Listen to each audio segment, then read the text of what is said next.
Әбілдин Қалиақпар Көшекұлы. 1935 жылы Жаңарқа ауданы Атасу кентінде дүниеге келген.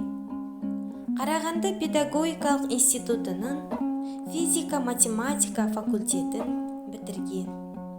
Еңбек жолын Жаңарқа аудандық комсомол комитетінде мектептер бөлімінің меңгерушісі болып бастаған.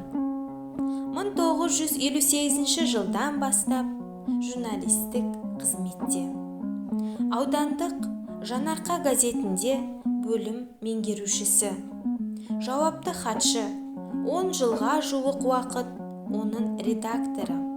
Сол сияқты Жезқазған облысы құрылған кезден бастап 10 жылға жуық облыстық Жезқазған туы газетінің Жаңарқа ауданы Қаражал қаласы Жәйрем кеніші бойынша меншікті тілшісі болып қызмет атқарды.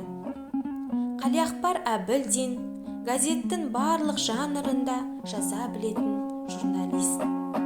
1962 жылдан бастап Қазақстан журналистер одағының мүшесі. Сонымен қатар ел арасында танылған ақын. Қалиақпар Әбілдиннің өлеңдері мен поэмалары, толғаулары мерзімді баспасөз беттерінде жиі жарияланып келеді. 2001 жылы бір томдық өлеңдер кітабы жарық көрді.